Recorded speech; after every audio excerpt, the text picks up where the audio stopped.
més que la capital de la Manxa.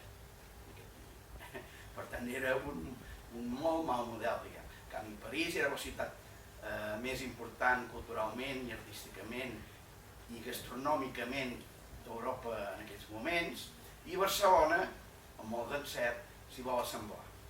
Tant és així que surten coses i espectacles que hi ha la rèplica del que hi ha a París a Barcelona. Per exemple, ja li sonarà el Moulin Rouge de París, on hi anaven els artistes, doncs també es fa a Barcelona.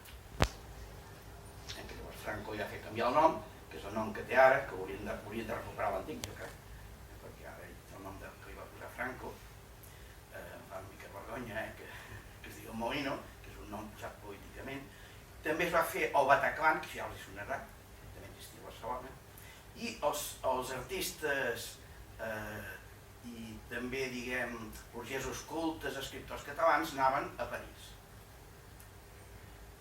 Inclús s'integraven tan bé que tenim pintors com en Casas, que fa quadres que retraten a la vegada la vida de París, de les senyores elegants, per exemple, i la vida de Barcelona.